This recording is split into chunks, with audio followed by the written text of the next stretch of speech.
So we are. Us. Explore, yeah, we could have that. Yeah, we have a. It's on our campus. Are you ready, Stacy? Welcome, everybody. I'd like to call this meeting to order of the CPOB at 4:02. And let us start with the Pledge of Allegiance. So please stand. And join me in the pledge. I pledge allegiance to the flag of the United States of America, and to the republic for which it stands, one nation, under God, indivisible, with liberty and justice for all.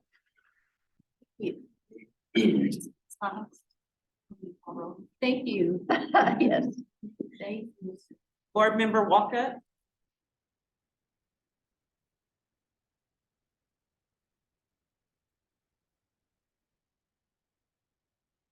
Board Member Tiffany. Here. Board Member Johnson. Here.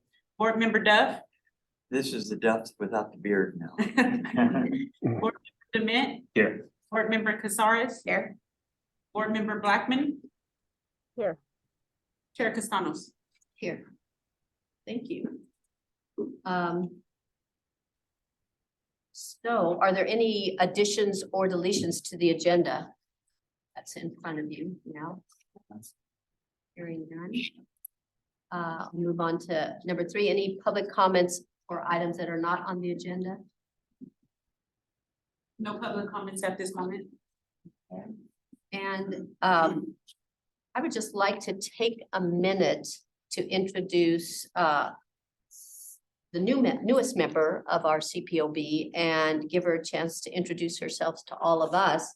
And then welcome Christian Dement is back on as our faith-based rep. Robert Duff is now on the board as our senior rep. And Caitlin Tiffany is now on the board as our beat. Oh, La Mesa Spring Valley, La Mesa Spring Valley. She was beat 3, now moved on to another area of representation. Our newest member for the youth rep is Lauren Casares. And I'm going to ask Lauren to just tell us a little bit about herself. Thank you. I'm glad to be here and honored to serve. I'm a lifelong La Mason. I grew up here and live just in the area across from Costco. And in my professional life, I do policy for the San Diego Regional Chamber of Commerce. And so I am happy to be here. Nice to have you. So we're still missing, we still have some open seats, and we will do our best to get the word out in the community about beats 1, 3, and a business rep. We weren't able to identify representatives for those areas. 3 seats, that's a lot. So get the word out. Okay, any other comments, thoughts, Sean? Okay. Be senior though. You graduated. Yeah, that's right. Yes. Okay, are there any conflict disclosures about any item on the agenda today? For members of the board? Hearing none, we'll move right into current business. First item on the agenda, 5.1, approval of the minutes from January 18th, 2023. You all got a copy of the minutes. Were there any questions, comments?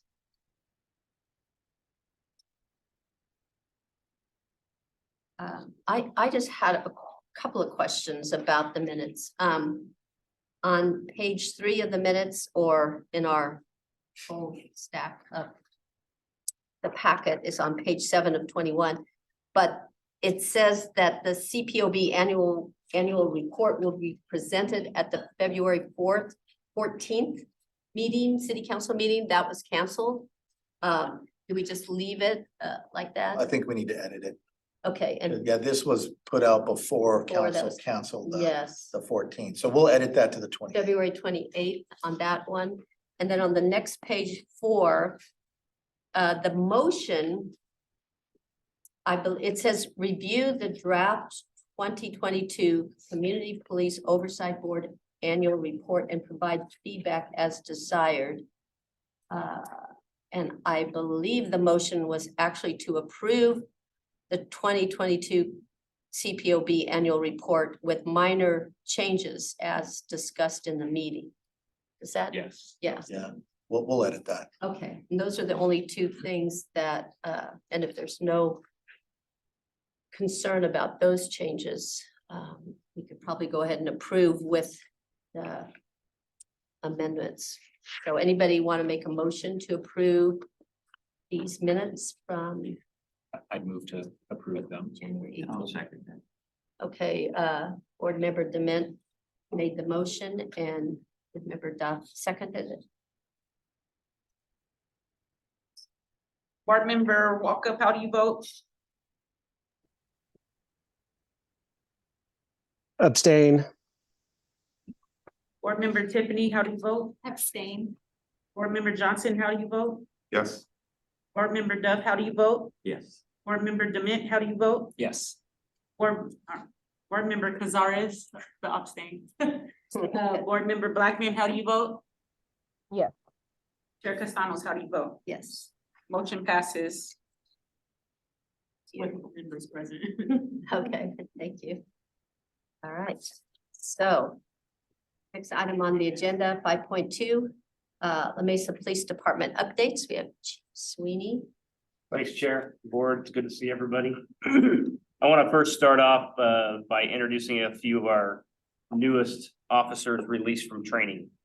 So they've been here for a while. They went to the police academy. Well, one of them went to the police academy. One of them we took in the sheriff department, which he'll tell you a little bit about.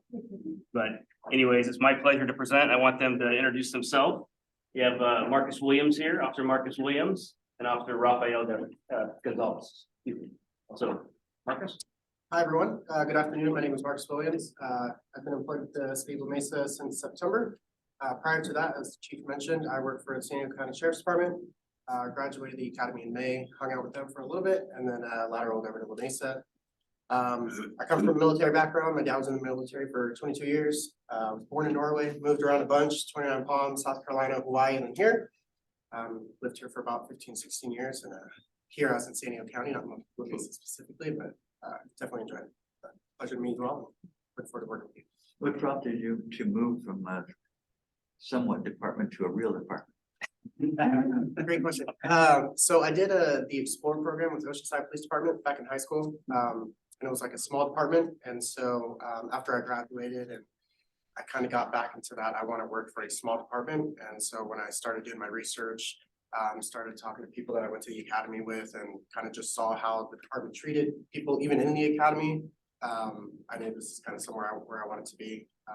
That and then when I met with Chief and the rest of the command staff from day one, felt like family, so.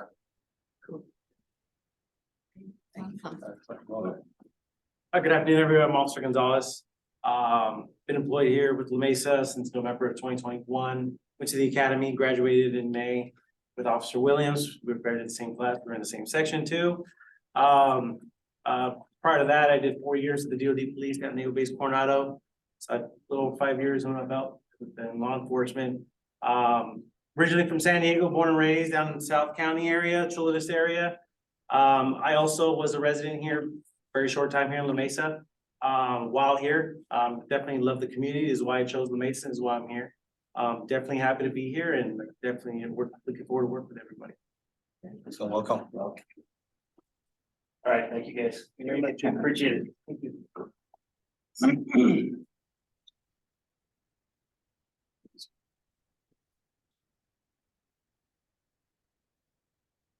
All right, let them get back to work, but what Officer Gonzalez didn't tell you is he was on our Facebook, so if you take a look at that. As him gearing up for his shifts and that got 200 and comments, all positive, Oh, all nice. positive. He may, have to explain some things to his wife. Okay. So he was very popular on our Facebook. We enjoyed that. The branding opportunity. Yes. As always, I want to talk about our staffing, like where my staffing numbers have not changed since last I talked to you, although there's going to be one small, rather significant change. So we have 5 police officer positions that we're still trying to fill. We do have one that I gave a conditional job offer to, so that should drop that to 4. As long as passes the psychological and medical after that. We do have word now that, I don't think this is a secret, but our school resource officer is going to be moving back to Chicago. That's where his family's from. Obviously, he has a young family here that he's trying to raise, and pretty difficult to own a house anywhere in San Diego, let alone pay the rents and the high rents that are out there. So he's gonna move back to Chicago. He got a job offer from a small agency out there. So a huge loss to us. But we definitely support him and his family moving forward, and hopefully if it gets really, really cold and he just can't do it, he always has a home here.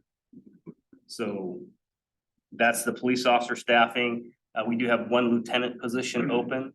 So that has been a little bit of a struggle. We have, our command staff wears many, many hats. And so when we lose a lieutenant, that makes it extremely difficult to continue doing extras, all the good stuff that we like to do. So we have that recruitment open right now. So we're looking, we've gone countywide. I think we've got some good lieutenant candidates internal, but we're also looking to see what's out there. So that's open right now. We do have one dispatcher position that's still open and available. So if you know anybody, and I gotta tell you, it's kind of a transition because I'm gonna talk about the events that we've done. This morning, we did coffee with a cop. And we did it at the Starbucks right here on University. And I got the chance to go behind there and make drinks and take orders. And I gotta tell you, that's my dispatcher pool right there. Because wearing that headset, taking orders and trying to make that coffee, I am not good at it. You'll never see me do that. But talk about multitasking, because there's so much stuff going on that, you're hearing this out of this year and the orders in this year and you're putting together. I was just extremely impressed. So, we were happy to partner with Dylan, the manager over there, over Coffee with a Cop, but his staff was just incredible. And, I think I learned more than probably they did. Because they're just a dynamic crew. So thanks and hats off definitely to the Starbucks crew over there on University Avenue.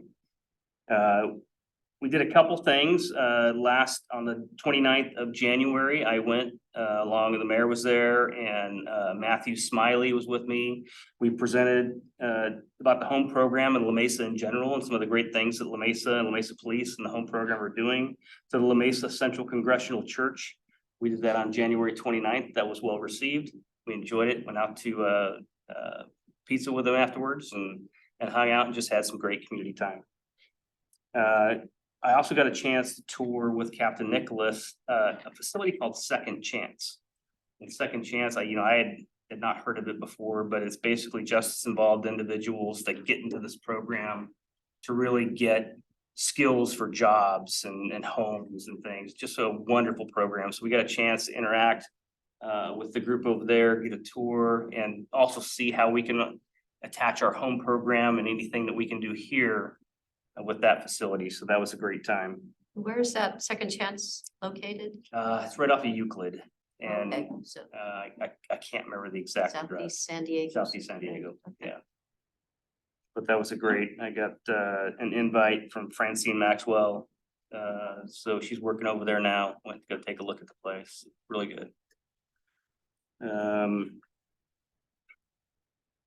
That's it as far as our events. I wanted to talk about an incident that happened a few weeks ago. We had a radio call to Lemon Avenue Elementary School.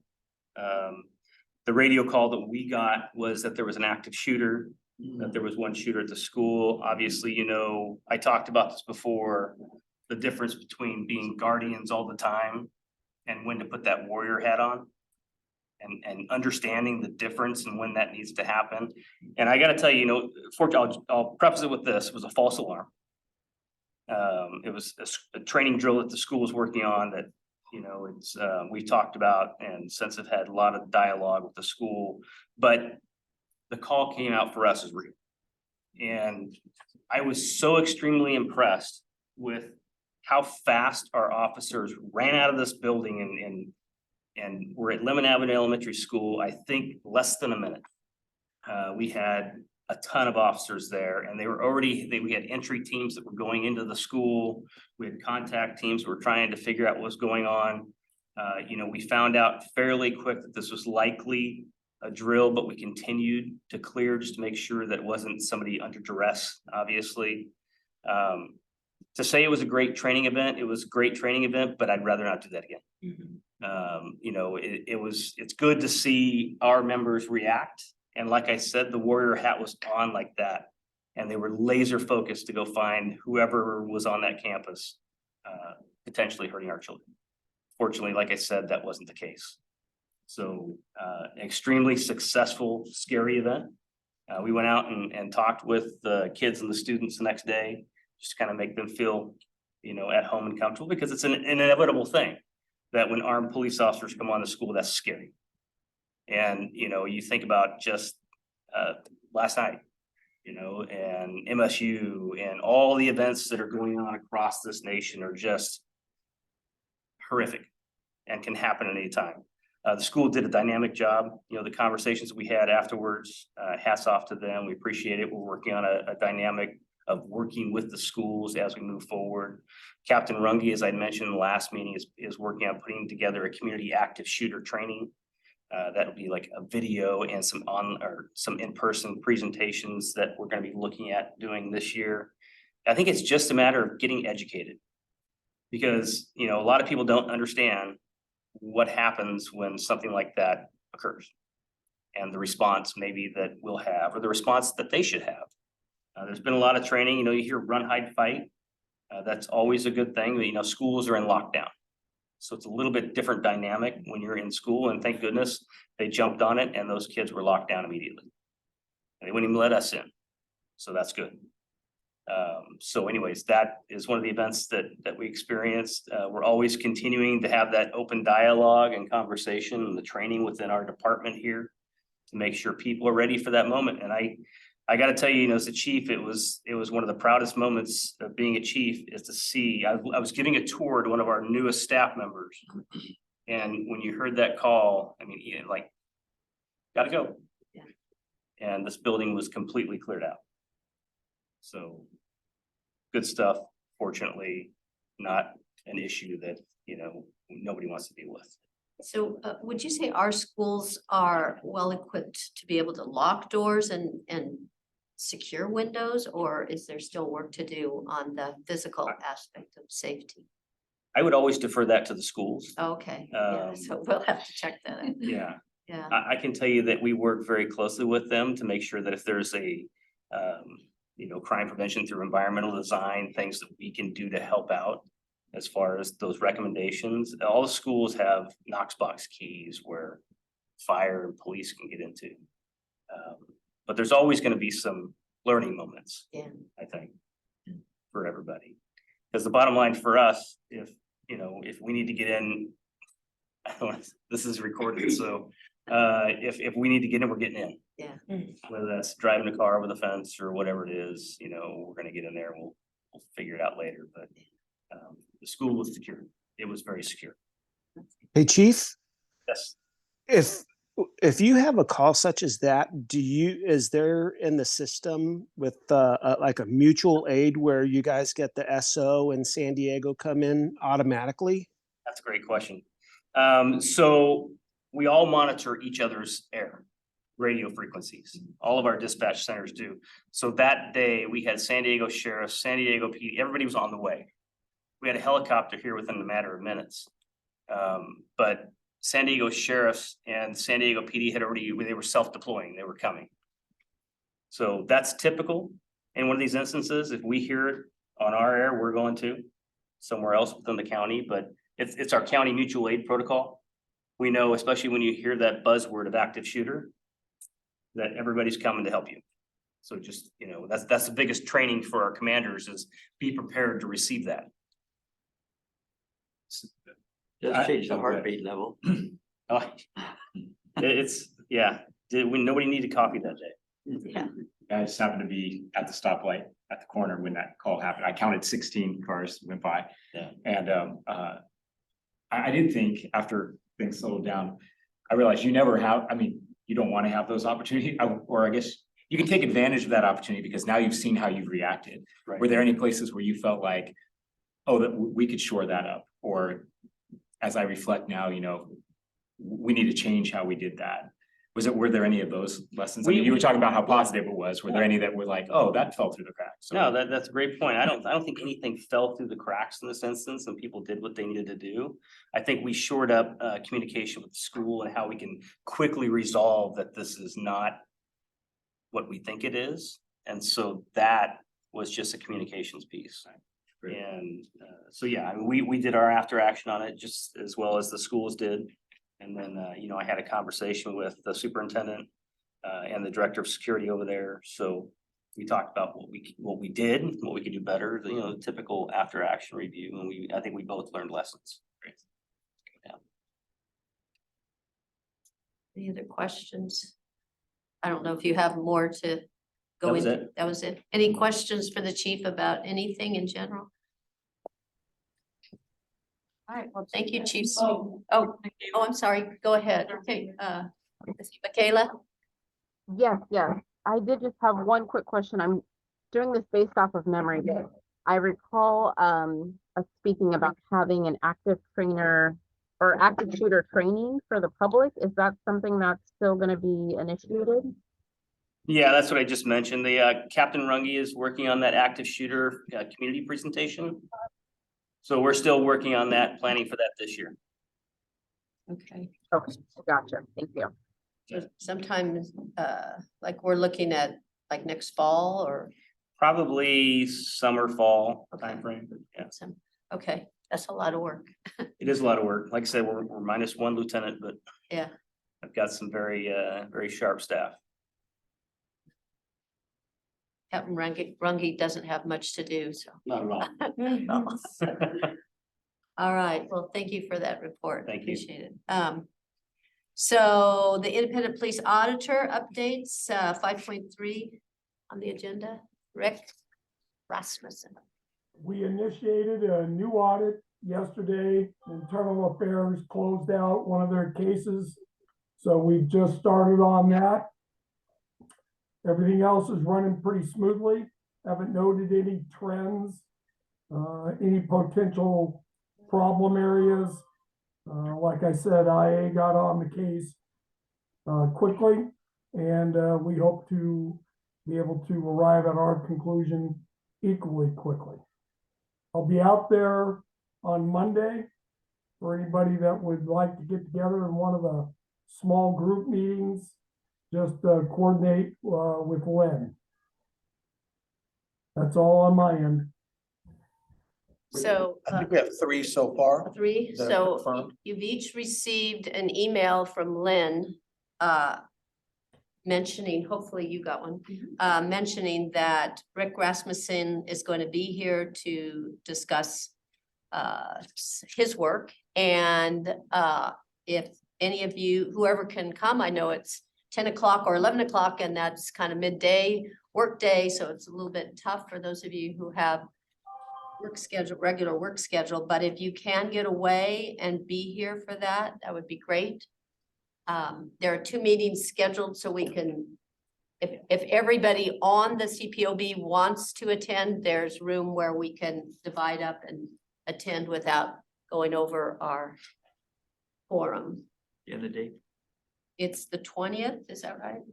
Yeah. Monday. And I Monday. also just wanted to add, it's President's Day, so Oh, some it's folks also President's might be off work. Thank you. Oh, yes, the 20th, and it's Right. President's Day, so Right, yeah. we're- City manager's office, City the manager. council conference room, that's the small one. Minorities. And Lynn, you guys always have the Zoom option, right?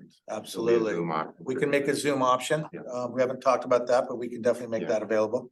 I think that helps. All right, so I encourage all of you to try to be there, especially since, I mean, unless you're gonna be out of town, but even then, you could do the Zoom. We'd like to have your input and hear from our IPA. Any other comments for Rick for our IPA? Questions? All right, hearing none, I'll move on to 5.4 on the agenda, the quarterly report from the independent police auditor from October 1st, 2022 through December 31st, 2022. So Rick, I will let you take over. Okay, let me pull that out.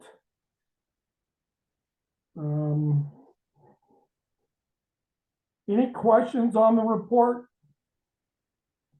I have several, but I don't know if you want me. So do you want to go through the items or do you want to start with the first complaint? I have a question. Okay. Go ahead. So, the La Mesa Police Department findings, informational documentation only, refer to the IPA.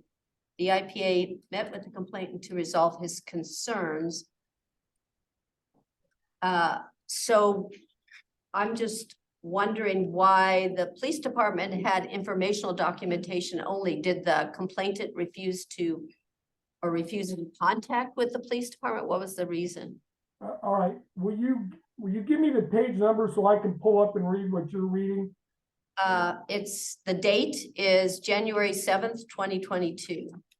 Okay, I got it. The problem with this particular case is that the allegations were severely dated, going back to 2017.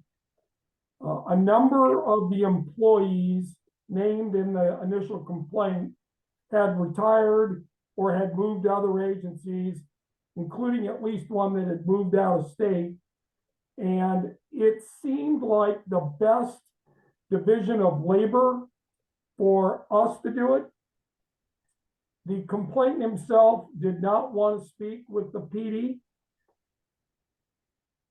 which was part of his complaint. So I spoke with him a number of times, explained the situation to him, and once he got his property back, which it's my understanding the police department's completed that, he was good to go and didn't choose to follow it any further. So how can the general public understand it's hard to just reading this. The general public really doesn't know why it was informational documentation only. Is there some way you can put in there that the employees who were involved in the complaint were no longer with the police department, or somehow, or that the complainant did not want to talk to the La Mesa PD? Can that be identified so we know why it just was passed on? I think I can do that in the next case. It's anywhere similar to this. The issue with this is he withdrew his complaint. Oh, So can you put that down? What's that? Can you put that down? Yeah, I guess we could certainly add that he withdrew his complaint. But when you remove a complaint, I think it's poor form to indicate that X number of officers were accused of A, B, and C, when in the end, that didn't occur. It would be similar to me writing something like a specific complaint, not this one, was clearly intentionally misleading. So when I write on the teeter-totter of oversight, I try to be every bit as fair to the citizens at the same amount of fairness extends to the officers. And in a case like this guy was upset that evidence was taken from him and he didn't get it back in a timely manner. So when that got handled, and I handled that real quickly in our interviews, he was pretty good on everything else. He goes, yeah, okay, maybe that wasn't, you know, they weren't lying in their courtroom testimony. They didn't do this, they didn't do that. So it's tough to write these in a way that gives equal credence to both points of view. So you'll notice that in any report I ever write, you won't see us use the word lie. We just won't do that because we don't know what his intent was. So it's a balancing act. And every one of these, what to write down and what not to write down, you know, I've got to balance the right to privacy of the citizens and the right to privacy of a officer who was named, and then later the complaint was withdrawn. So what is the program or procedure, I guess, when property is confiscated and held? Is the person who lost the property told why and for how long it's gonna be held? Typically, if we seize it under evidence, it's released back to them at the end of that court, if it's adjudicated. And if it's a judge's order. So if we seize a cell phone or guns, things of that nature that belong to that person, it'll be given back to them at the end of that court case, typically by order of the judge. In this case, was that person informed? Rick, you probably recall. Yeah, sadly, it fell through the cracks and the evidence room technician did not get the evidence that the individual wanted back in a timely manner. And it was real simple for me. I contacted Captain Nicholas and he said, I got it handled, and lo and behold, it was handled. So this one appears to be exactly what it was, which was it fell through the cracks that nobody told the evidence room, release this evidence, and we got it fixed. So any lessons learned? Like, did the clerk who handles confiscated material realize that he or she needs to? I'm not placing blame on the evidence room technician, because ultimately it's the responsibility of the detective to make the notifications to the people down the chain saying, we got to give this guy his stuff back. And so in this case, either that wasn't communicated or it was communicated and the evidence room technician dropped the ball, who knows? But it's rectified, and Captain Nicholas assures me this won't occur again. Yeah, I think the simple answer to your question is every time something's identified like this, a conversation is had. What happened? You know, why did we miss this? How do we fix it? Let's make sure it doesn't happen again. So yeah, those conversations occur. But it's also, you know, this is one of those things, if I recall correctly, where this person didn't want to talk to us, nor did they ever tell us that this was the big issue. And so, you know, it would have been easy to solve on our end if he just said, I want my stuff back and that's it. But there were many accusations that came with it that were untrue. So, okay, well, that helps us understand, if somebody just came forward and said, I want my stuff back. Right. You could do something about it. Thank you, that helps a lot. And so do you think there's, like in your IPA findings, it's not really, I mean, in terms of transparency, I think the public would say, I didn't know what happened, but property was returned. Is there any way, and the complainant withdrew his or her complaint? Yeah, I didn't use those exact words. I felt like IPA met with the complaint to resolve his concerns, encompass that. I'll be more precise henceforth.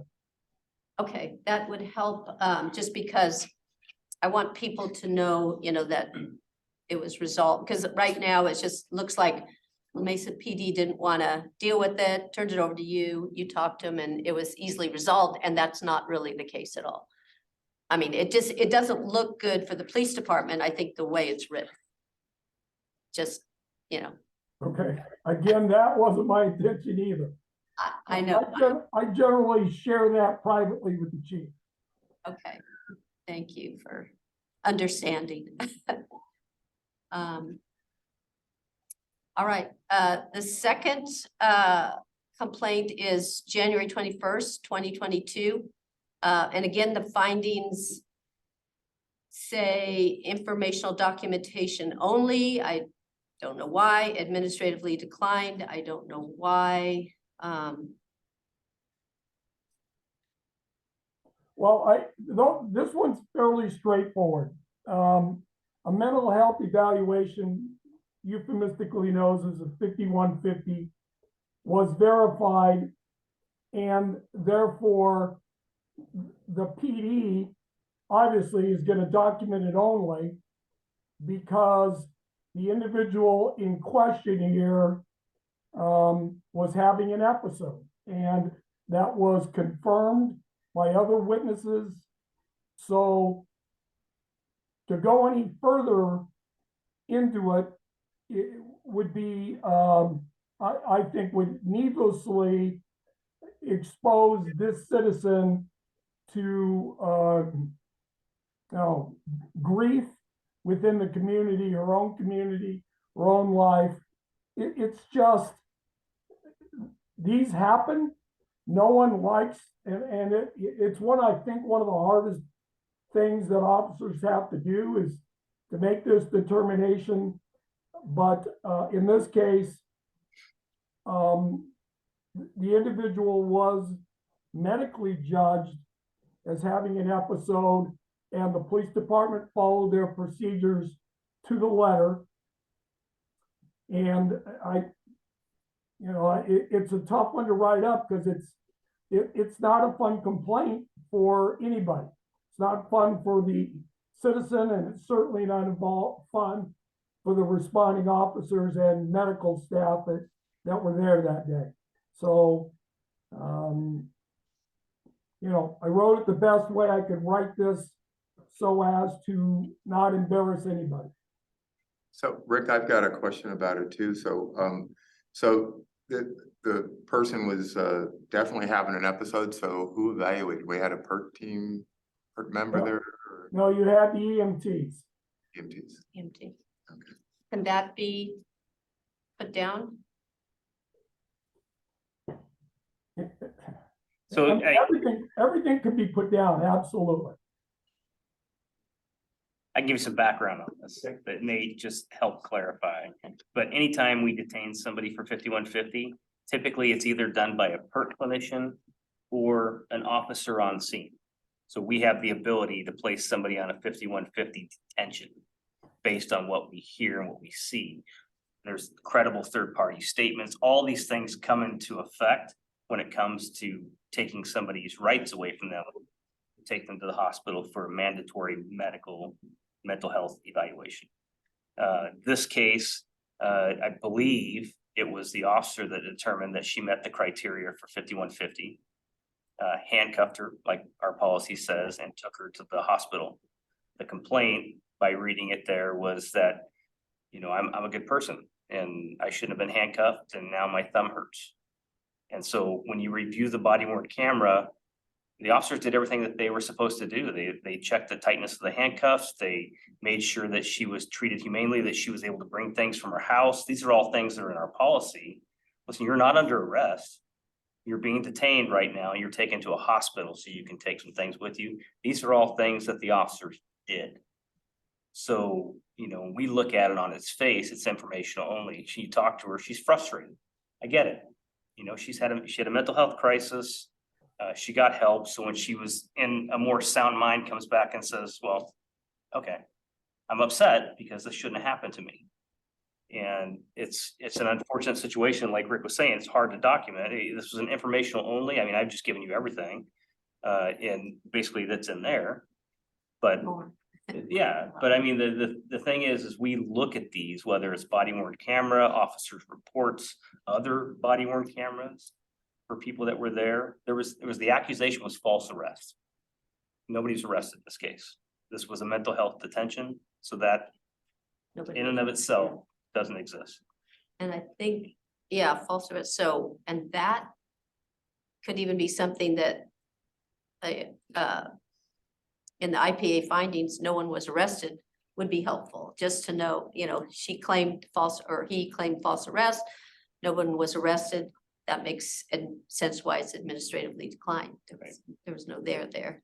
I also have a quick question. So, under a 5150, even if they agree to go with you, they're still handcuffed. That's policy. Okay, just wanted to clarify. Thank you. Yeah, it's because people can agree to go to the hospital if they're not at the time deemed to be a danger to themselves, Right. a danger to others, or gravely disabled. Mhm.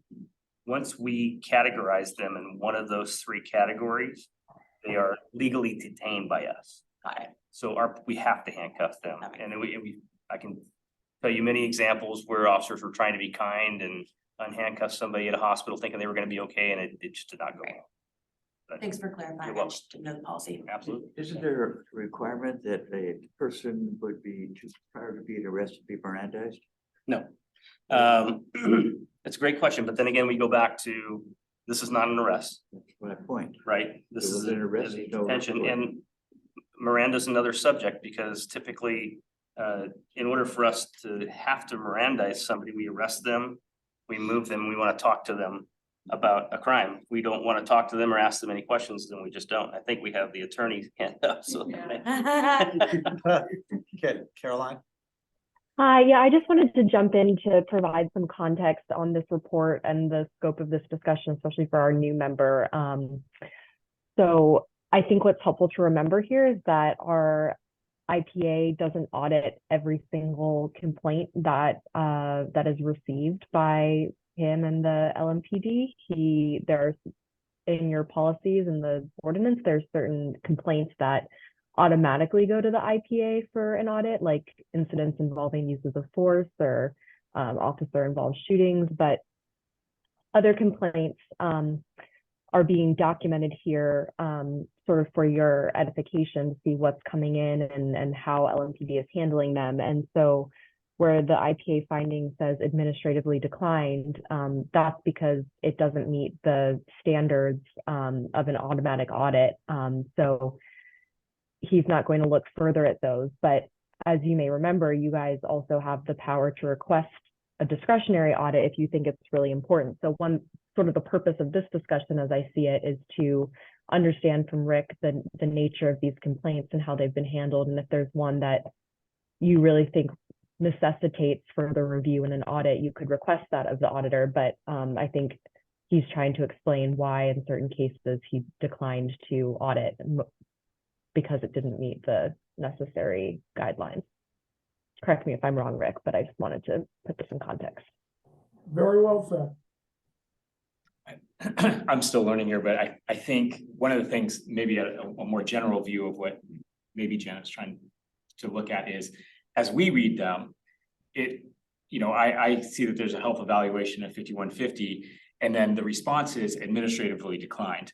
And that's all I'm capturing, right? So what I'm perceiving is this person had a complaint, it was a 5150, I'm not saying that was the approach, but you could read it that way. Oh, we're just gonna bypass this because it's not worth us looking at. So I think if I speak for you, I'm hearing you wanting more detail because it's hard to understand why it was administratively declined, that we didn't just bypass it because it wasn't important to us, because this complaint could be important, but how did we get to the point of understanding it being something that was not worth looking at further?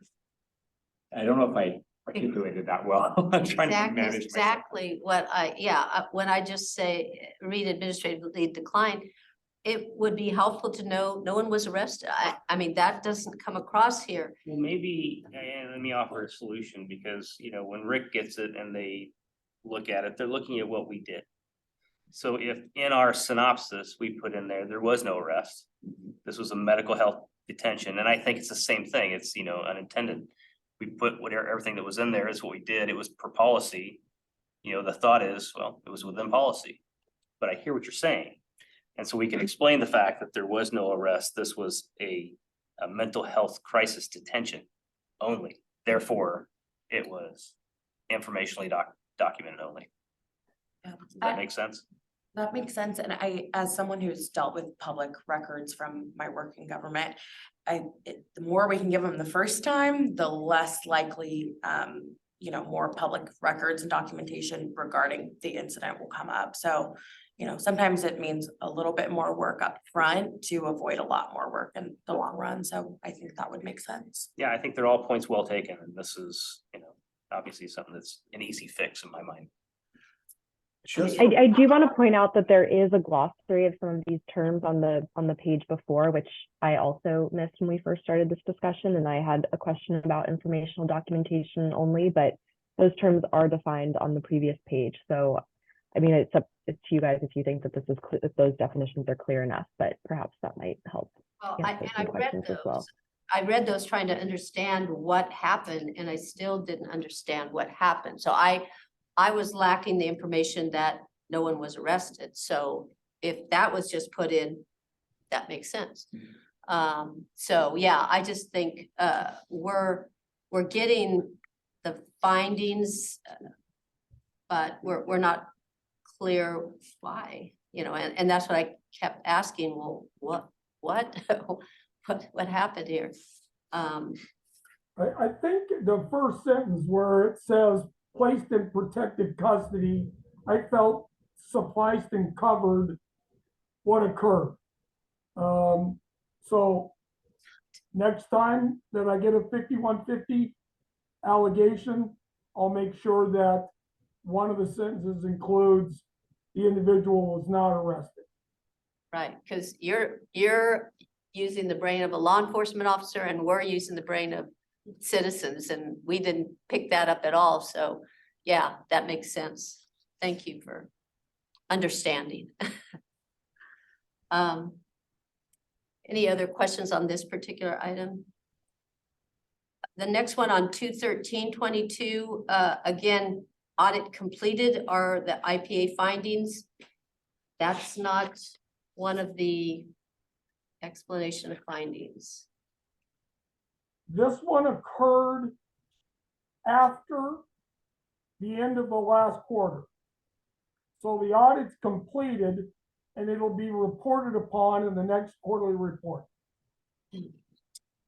So that's good to know.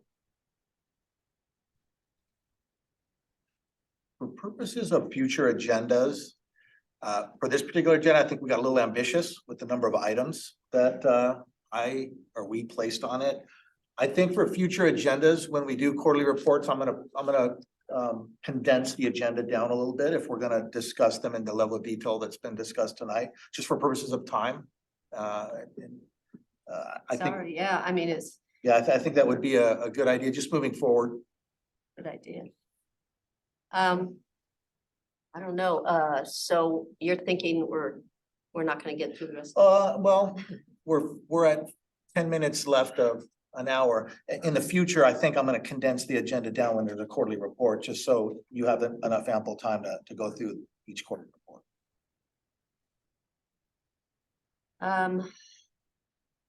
That sounds fair.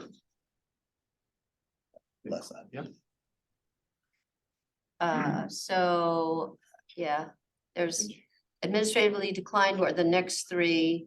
And again, it's, that doesn't meet our, as Caroline identified, it doesn't meet our standard for doing an automatic audit. Could I say something? So I'm looking at that, the date filed of 02/23/2022. And I'm kind of relating that one, it's number 6 with number 2, and they both were people having mental health problems. And this one is saying that they didn't respond, and I'm thinking, okay, if they've got mental health problems, they're not gonna respond to anything. And so I think anybody having any mental health issues we have to kind of look at that and expect not to have a fully, responsive type thing like we would with anybody else, right? So. And so There's no doubt about it that your point's well taken, but the previous one that we just discussed, the woman, because it says she, very easy to contact, very easy to interact with. This individual basically is in the wind. There's no way for anyone to get a understanding of what her complaint is because she doesn't respond. He or she doesn't respond. So it doesn't fit the criteria. And even if it did, I'm not sure how we would audit something wherein we only know one half of the story. Right, and I'm seeing those issues, and I don't know if anybody else sees it the same way, is something we need a mental health clinician to go and interact with those people, right? Because I don't think they're gonna interact in the way that people without issues do. And just so you know, we do that. Right. So we make every effort once we have a complaint to make contact with that person. If we knew that it was a mental health evaluation that caused the initial complaint, we may send a PERT clinician out to their house or their last known address. In the case that one you're looking at now, we exhausted literally everything trying to get a hold of this person. It's just problematic. I happen to live across the street from a neighbor who has mental health issues, and when the PERT people come, she doesn't open the door. She's not wanting to interact, right? So, it's a reality, right? So It is. somehow something more has to be done with people who have mental health issues. They're not gonna be forthcoming. Right, so it's not gonna work. Yeah. So that's the fact. So the next four are pending investigations, both Mesa PD and IPA. So we'll wait for further information on those. I can speak to 2208 because that's the one I talked to you earlier about. We started the audit yesterday. Okay. Go ahead. That's all I have. We started yesterday.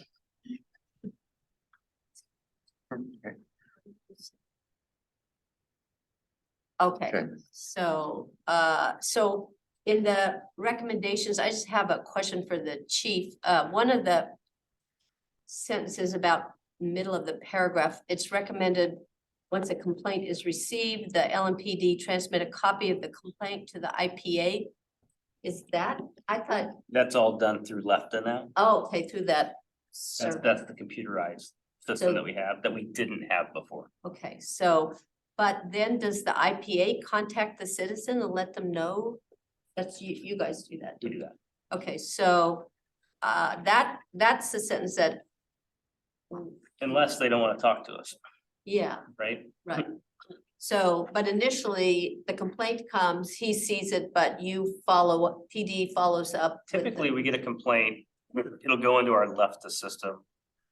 Rick and Dennis both have access to that system. They can see what complaints are in there, how they're pending.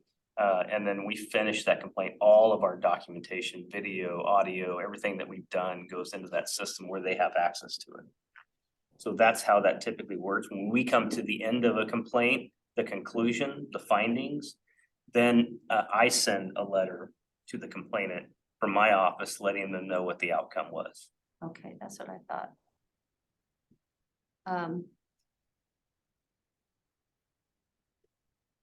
So that sentence, the IPA can then contact the citizen and let them know the LMPD has received the complaint and the IPA will be tracking the handling of the complaint through completion.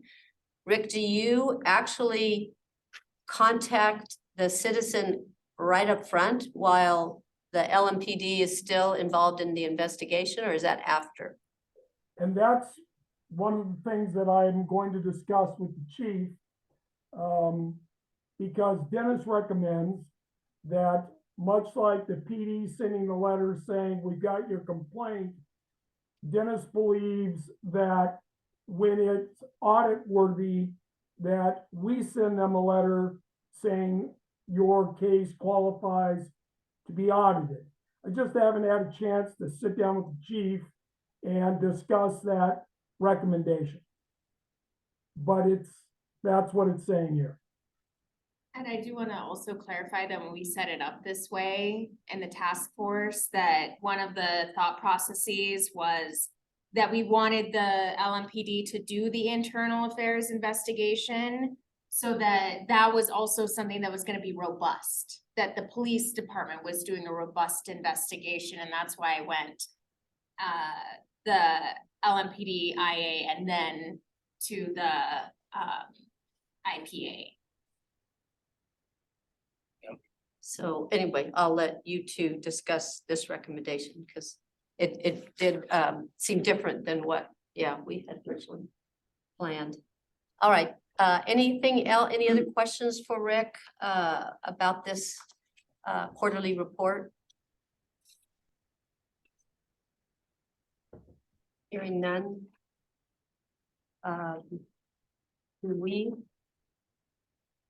This is not something, no, because it's not completed, so we don't vote on this. No. No, okay. Okay, so we're finished with this item on the agenda. We'll move on to item 5.5, election of chair and vice chair for 2023. Because there's a term limit on the chair duties, a chair can only serve for 2 consecutive terms. I've served for the last 2 years, they're 1-year term. So right now we need to elect a chair and a vice chair. And I will entertain nominations from the board for somebody to accept the chair. Nomination of Member Johnson. Leroy Johnson has been nominated. Anybody? Second? I'll second that. Okay, second. All kinds of seconds. Okay, very popular. So, can we vote on that, or should we go ahead and do both? You can do them separate, or you can, I think I'd prefer separate. Yeah, that way. Yes, I think I prefer separate. Alright. So for Chair Castanos to be the chair? No, Leroy Johnson. Leroy Johnson. I'm done. Seconded by, did we, who won the Oh, race? Tiffany. Yeah, sure. Caitlin Tiffany's Tiffany, vote. second. Sorry, Christian. Alright, so for Chair Johnson to be the chair, Board Member Walkup, how do you vote? Yes. Board Member Tiffany, how do you vote? Yes. Board Member, you can't vote on it, right? I think he can. I think he can. Okay. Board Member Johnson, how do you vote? Yes. Thank you. Board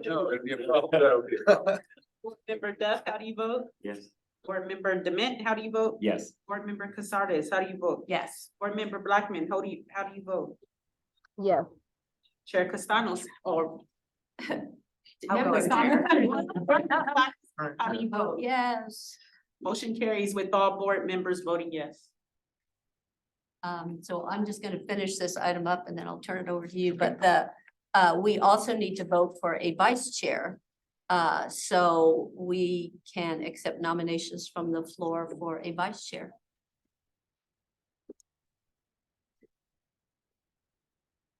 Can you serve as vice chair? Yes. Then I will nominate Castanos. Okay, thank I'll you. second that. So for Board Member Castanos to be vice chair, Board Member Walkup, how do you vote? Yes. Board Member Tiffany, how do you vote? Yes. Board Member Johnson, how do you vote? Yes.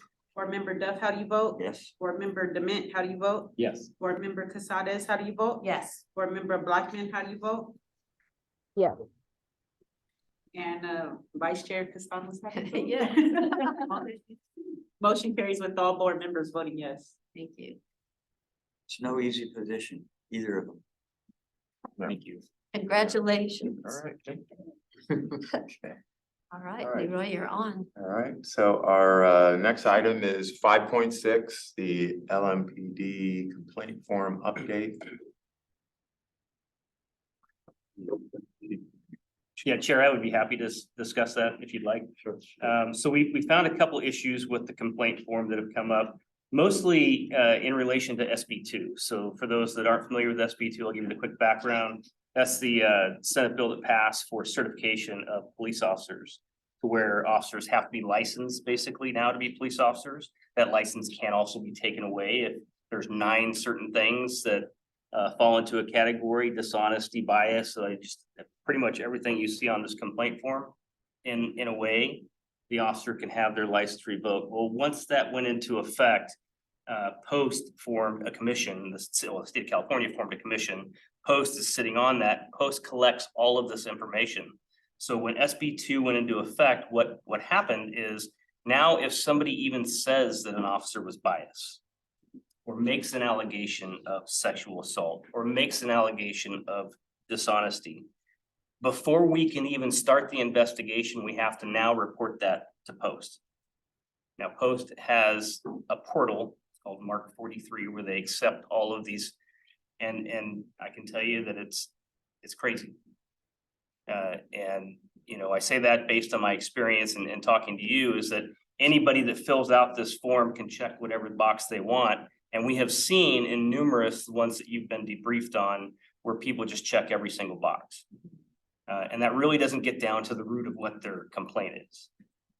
So what I'm asking the board to do is consider moving forward with removing those boxes and just having them explain what the complaint is. So that's in here. That would remove the nature of complaint boxes. I'll just tell you that when we input one complaint, somebody checks the box, racial or identity profiling, which use that. They check the box. For us to upload that into the new Post system takes an hour and a half for one lieutenant to do that. So when somebody checks multiple boxes with different officers, now when you can see, we don't get a ton of complaints, right? That's a good thing. But we get a sizable amount, a decent amount. And so that is now adding an hour and a half onto each thing. And the goal of a complaint form, in my humble opinion, is I want to hear from you what happened. And then as an investigator is trained to ask those questions and pull out more information, tell me what, tell me why, tell me how, get all that information. That's our job as investigators when we're doing an internal affairs investigation. So the check boxes do nothing more right now than just create more work on the back end. We're gonna pull out this information. We're gonna find out, is it bias? Is it racial discrimination? Is it excessive force? What are you saying? That all comes out in an interview.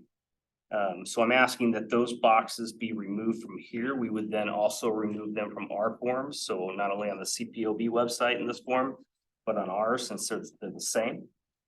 Second thing on that is, if you look at the top, where it says 2 check boxes that say I give permission for the La Mesa Police Department to contact me, or the other checkbox that says I give permission of the auditor to contact me. That has become problematic in at least 2 cases, the recent cases that we've had, where our job is to investigate a complaint. And if somebody checks here that they don't want to talk to us, well, that makes it more difficult. And maybe we'll upset them more when we call them and say, well, we have to investigate this. Well, I checked the box. I said, I didn't want you to talk to me, sir, ma'am. We need to investigate this complaint. And I think Rick will agree. The IPA is not set up to do these investigations. That's not how the ordinance is set up. That's how we're set up, to do these investigations. So when somebody says, I don't want to talk to the PD, but I'll talk to the IPA, that opens up Pandora's box. So I'm also recommending that those 2 boxes be removed, because in the discussion of how a complaint process goes, it says that it comes to us.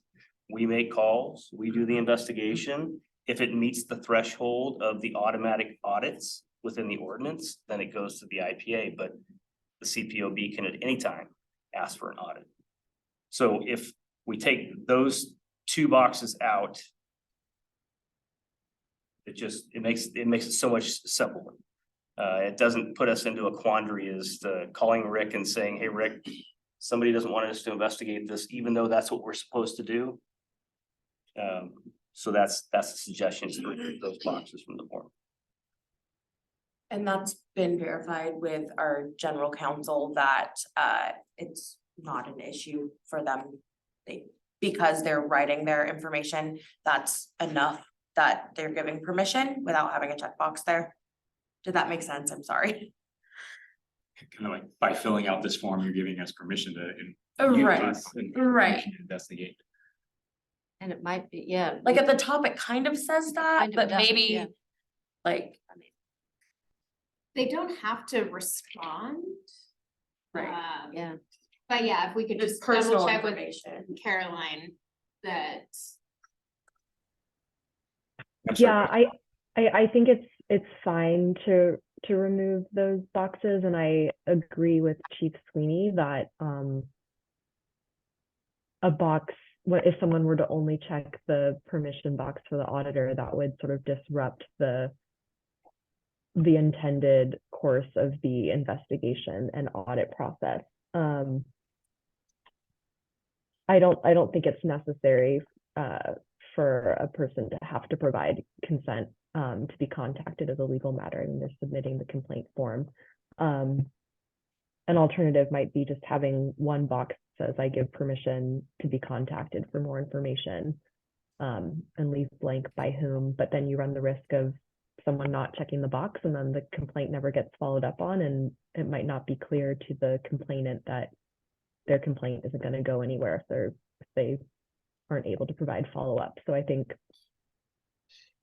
removing the box as a practical matter is probably the best way to ensure that they're reached out to by the appropriate person at LMPD. I have another question. Oh, Ava has a comment. Hi, yes, just real quickly. So I do agree from a time efficiency perspective that removing the boxes, would enhance overall time frame efficiency. My only concern though is how does that process look like? Who gets to determine rather what category that complaint falls in? That's a concern just because sometimes in the moment, people might not have the language to convey what they might be feeling. They could say, I feel like this officer was mean. Well, what does that mean? Maybe it does mean, bias or some type of discrimination. So I guess that's my ultimate question is what does that look like? On the backside, if those get removed, who gets to determine what category that complaint falls in? And then also an additional concern is, there have been circumstances where, in the presence of police and people that work in governmental settings, they kind of have a way of communicating that might dissuade you from what you actually might be feeling. So if anyone could, chime in and give some perspective on those two concerns, that would be great. Yeah, I think to answer your question, ultimately the complainant has, the responsibility to tell us what happened. And it's the investigator's responsibility to pull out all the incidentals and get down to the bottom line of what are we looking at here?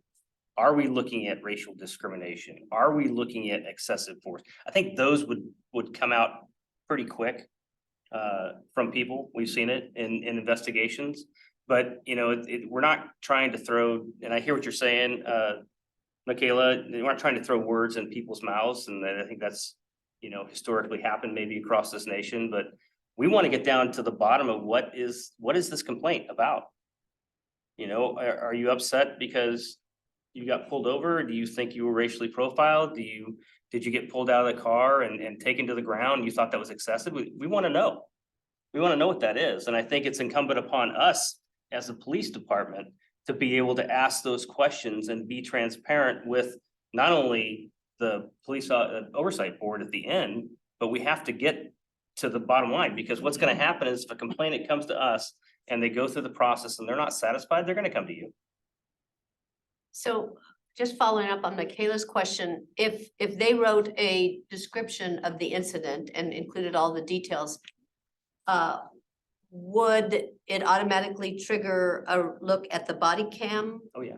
Okay, so that would tell the investigator right away, oh, yeah, this is serious or this is not serious. Yes and no. Yeah. Yes and no, because I think a lot of it is dependent on, you've got perception. So the person that's complaining, it's their perception that this happened. And we've had those instances before where we've looked at the body worn camera and said, well, I don't see it. Tell me about it. Oh, yeah. So, that's why I say it's incumbent upon the investigator to dig that information out. Because even though we may not see it on the body worn camera, doesn't mean it didn't really happen to them. Or maybe it was a different perception of the officer at the time, or if you look at a different body worn camera, now maybe we see something different. So I think there's just a lot of things. It's some things can be resolved by looking at a body worn camera and just saying it just didn't happen that way. True.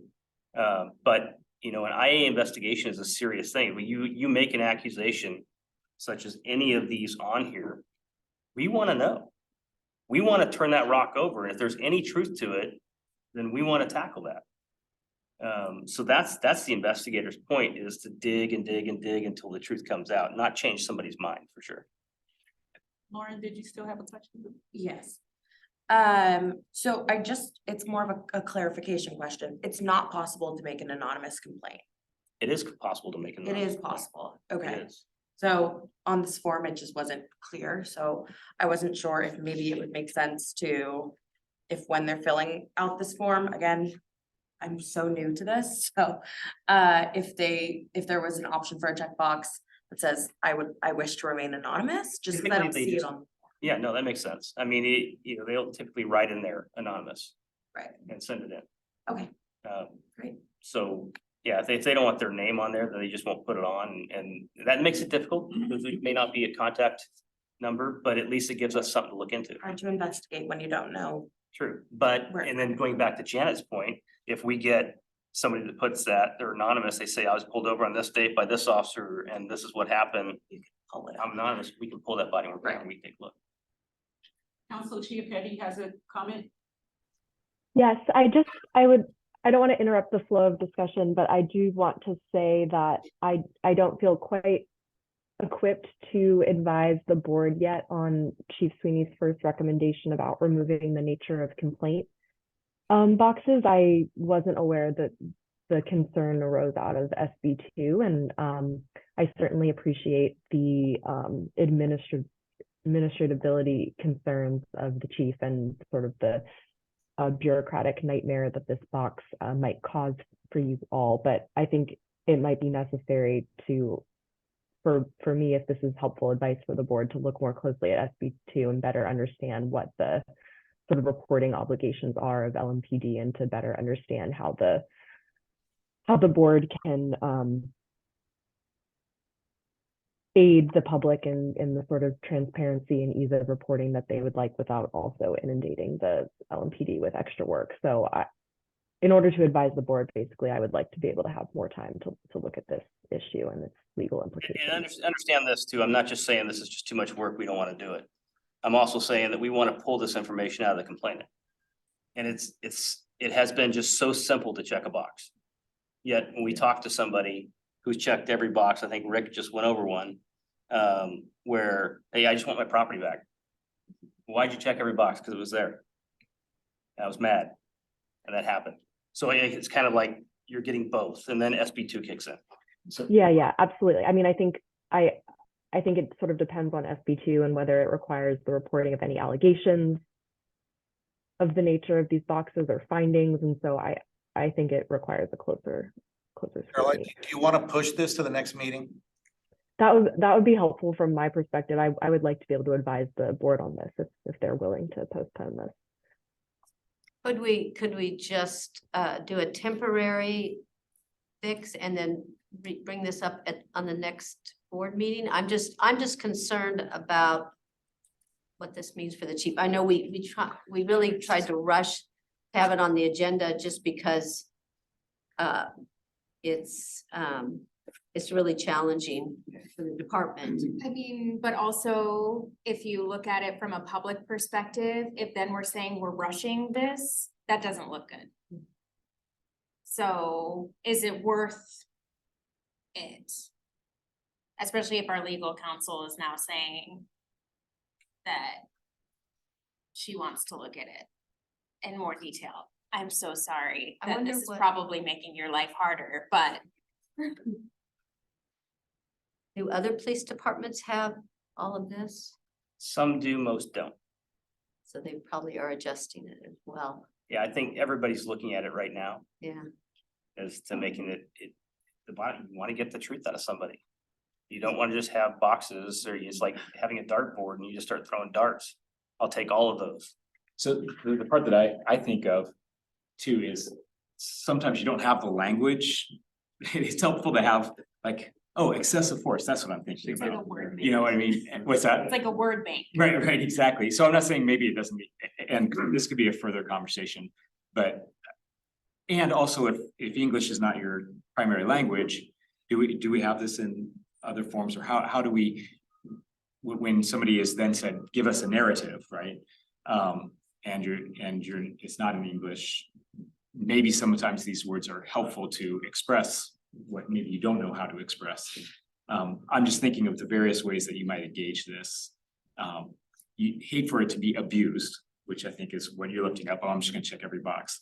But also take away a tool that might help somebody communicate what they're feeling. That's an honest assessment of what might be going on. So I'm just kind of throwing out possibilities of both keeping it and removing it. I think Caroline will probably be able to like think of ways that there could maybe be checkboxes without it Being- messing with SB2, Right. as the legal counsel. I think just something that we should consider is that from like a public perspective, and I think we generally have a decent amount of trust for you and the leadership of the LMPD, but it sounds like, well, it might be easy, and this is not what you're doing, but like, it might be easy to like brush things under the rug if it doesn't have like the obvious check boxes.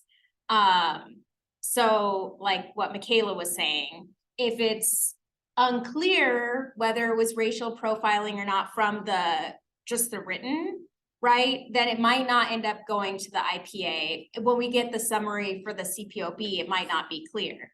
And I think for me, I'm not really concerned about you and your leadership doing that, but in the future, it's not like you all are gonna be around forever.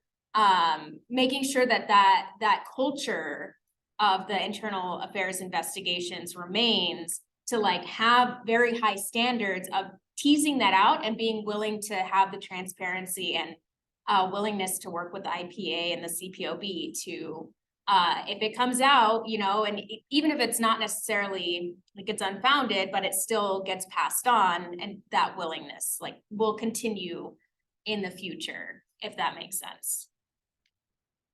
It makes sense. Would you, would it be possible to have like a special meeting 2 weeks in and hear from Caroline and just one thing just a special meeting about just this one item? I would rather just put it on the next agenda. Chief, unless you. I've already explained, the issues that it's creating for us. They're not new issues that have been ongoing since the inception of this forum. And we can go back through the IPA's review of those. I would love to go back through and look at all the ones that were unfounded or, not found to be credible that checked all those boxes. Just so that everybody has a sense of what, we are looking at on a daily basis when we get those complaints. There's gonna be people that just put one thing and then, write 200 words. But a lot of people are checking multiple boxes, and then when we start digging into it to find what it is, it's other than that. So, and I am happy for Caroline, if you want to take a look at, what Post is doing with Mark 43 and our requirements to submit literally everything until it's litigated. That's the way I see it, because this is brand new. I can promise you that a police officers association will litigate this because we're sending information that is not vetted to Post, where potentially a police officer could lose their license. And that's the whole idea of an internal affairs investigation. Let's find out what happened first. And if it meets any of those 9 criteria for losing a license, then we submit it to Post and they look at it on their end. You know, I can tell you, nobody kind of knows where this is at right now. What I will tell you is Mark 43 probably has thousands upon thousands of these in their system right now, because January 1st, we had to start submitting. So anything is sitting in that system waiting for somebody else to take a look at it. And then you run into POBAR issues, Peace Officer Bill of Rights, because once it goes to post, POBAR doesn't apply anymore. So if somebody files like a PRA for the information, they can potentially get that. And that's an unqualified complaint. Yeah. So it's, you know, like I said, it's California law. We'll follow the law. We'll do what we need to do. But there's unintended consequences of it, and this is just one. I just have another Sure. question, sorry. So once it's in post, regardless of when it goes in, if it is unsubstantiated, does it get removed or does it stay there forever? Stays in. Michaela, you have a comment? Yes, real quickly, just speaking to that, in regards to the whole procedure that entails posting this information. I'm wondering too, if there's also room to advocate for maybe additional staff to maybe address some of the concerns you have internally with it, with efficiency. Is that an option? I don't think I understood what you said. I'm sorry. It's a little bit muffled. Sorry, let me repeat that. So one of the concerns that I had, earlier, basically entails more transparency, right? We want to foster transparency between the police department and the public. And I'm wondering, just an idea, throwing it out there, if there's an opportunity to maybe advocate for, maybe staff or some type of personnel who directly address these type of concerns and posting them to the system to kind of alleviate some of the work that your officers are having to do internally. Yeah, I would love to have additional staff, and I'll take any advocacy that's out there. Like I said, right now, these are sensitive issues, so it's not like I can't have a police officer or civilian person come in and put this information into the post system just because they're not authorized to look at this information, just like anybody, POBAR comes into effect here. So typically we have a supervisor, and at this level, when we get a complaint, it's a sergeant that receives the complaint, forwards it up to our investigative lieutenant. That lieutenant is the one that's now putting that information into the system. Sometimes our investigation sergeant will assist with that. But I mean, that's what we have. And we're a small agency. I feel extremely bad for those large agencies that are doing that. And I'm not sure how they're working with it. And I know it's been, conversation among the chiefs and sheriffs about how do you get staffing to do these, state mandates? Sometimes it's reimbursable, sometimes it's not. I don't believe this one is. So, we're just trying to do the best with what we have. But like I said, I think eventually this Mark 43 system may get better, but it's an hour and a half right now to put in one complaint. That's just inefficient, period, for anybody. And like I said, I think eventually down the line, there's going to be some litigation as to what goes in there right now, what doesn't, but right now, this is what it is. But I will take advocacy, please. Yeah, I'll be moving forward with the staffing analysis this year. And we're gonna be looking at all those things. So that includes not only our staffing police officers, our professional civilian staff, our dispatchers, our community resource, all kinds of things that we're looking at this year.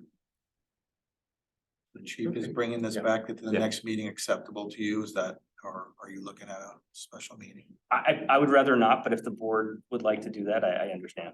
So can I ask maybe to address that? I know that we're not getting legal counsel in regards to that, but that doesn't necessarily prevent us from making that vote, right? We can move forward without that. We can move forward without that. The other piece, and I apologize if it's been said and I missed it, but how was this form was created with these in there with that intent to have them? What did legal counsel guide us to put that in there? I guess is my question. Or is it just in there because it was a good idea at the time? It was the Does that make original. sense? It does. I would have to defer to Caroline if she recalls when we were going through the development of that form and Greg maybe. I think they may have been in there even when we had the form initially. Okay.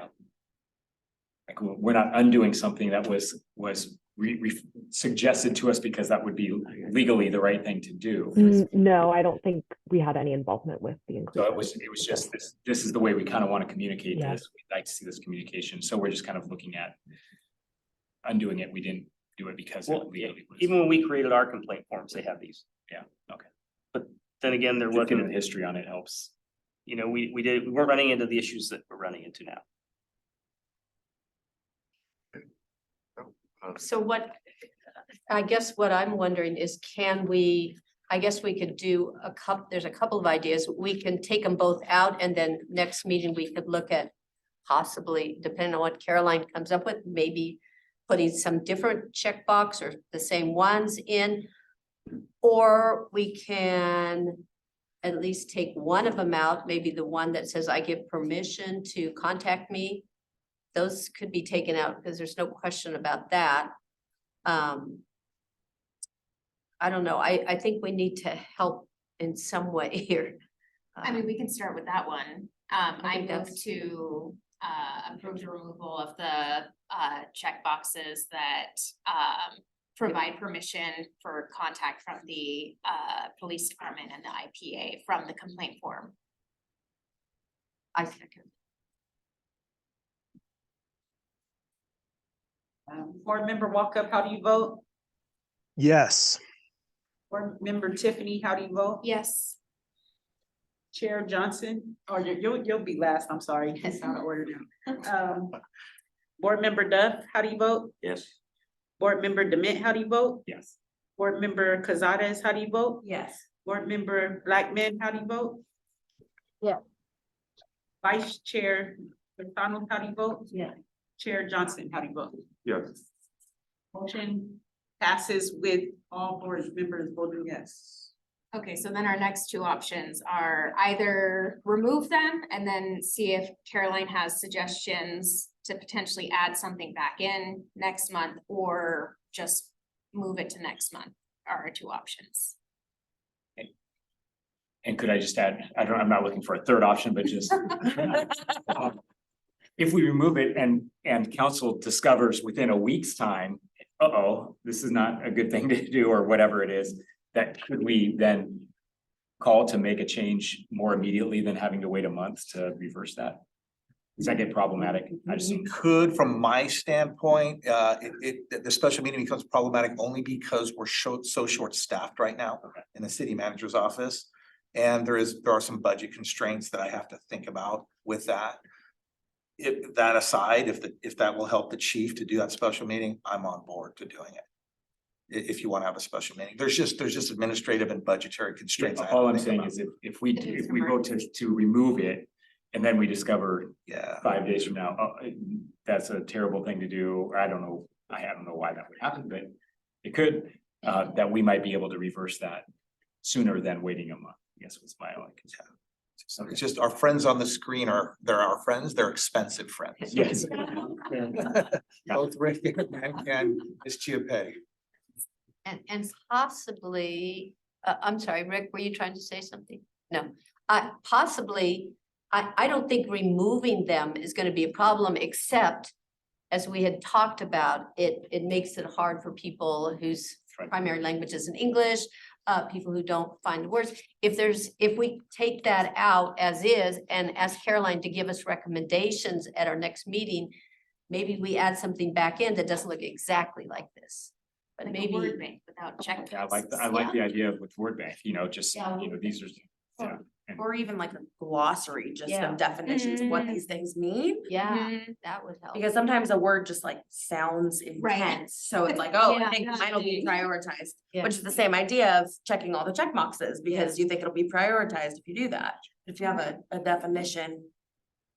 Well, I'll risk it and I'll be the one who said, I move that we remove the check boxes under nature of complaint until further advice or review. throw it out there. And just really quick, we are asking Caroline to look at this for the next meeting. Subjective. I think it is there. We do have it says brief detailed description of this, so that fulfills the narrative piece And, to it, right? I believe that we added in detailed, and, yeah, so it used to say brief description, Oh, yeah, you removed that, yeah.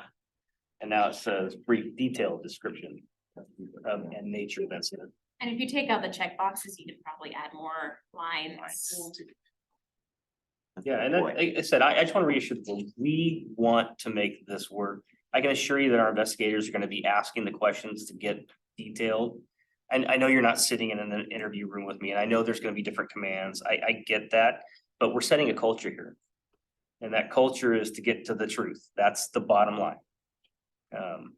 Once a culture's set, it doesn't change. It takes a long time to change, as many of you know. But you put that in our policies for our procedures for internal affairs. I mean, it is taught in an internal affairs school what to ask for and how to dig for those questions. So it's not like, maybe I'd bring you to an internal affairs school. And maybe, I mean, just to see what's taught and what investigators you're getting. I think, Rick going over our internal affairs investigations has shown you quite a bit that our folks really dig into it and try and get to the best answer they can, whether it's ugly or not. Right? It's up to us to hold our folks accountable. And it's up to us to be transparent to the public so they trust that we're doing that. I'm not asking to take any of that away at all. I think it's a point of order. We were discussing this without a second, and I'll second. And I do feel that, if it comes back and it's not satisfactory for us, as we receive complaints and we go, this narrative thing is not working, we always have the option to adjust it back. Or come up with another solution. So it will be on the next agenda. Yes. I believe you folks need to vote. Yeah. Yes. Board Member Walkup, how do you vote? Yes. Board Member Tiffany, how do you vote? Yes. Board Member Duff, how do you vote? Yes. Board Member Dement, how do you vote? Yes. Board Member Casares, how do you vote? No. I can't move forward without counsel on it. Board Member Blackman, how do you vote?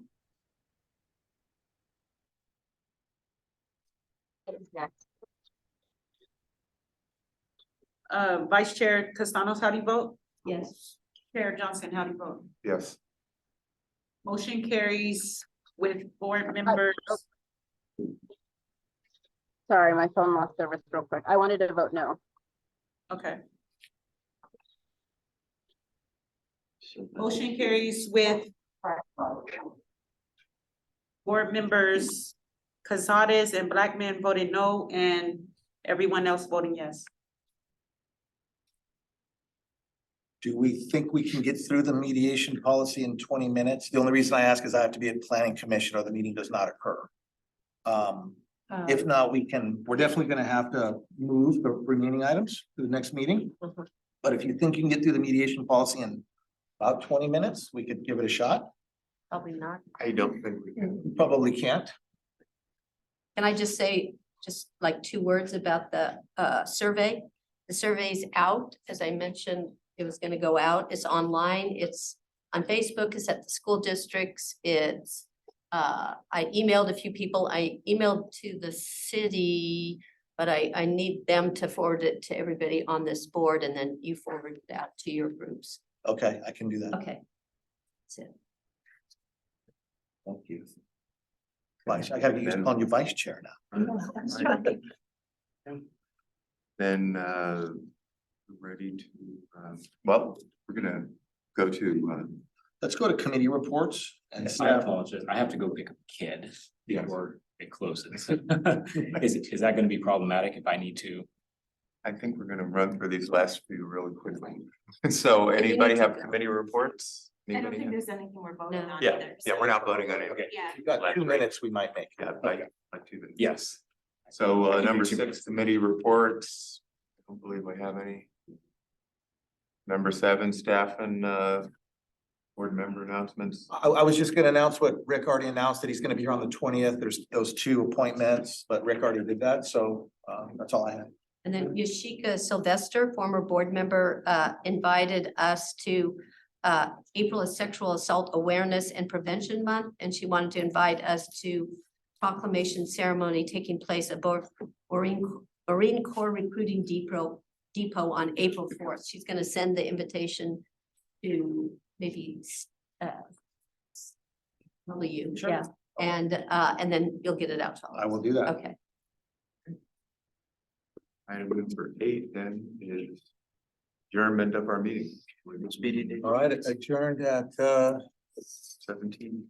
5:38. 5:38. The next meeting day. Thank you, everybody. Thank you. Yeah. Yeah, 17.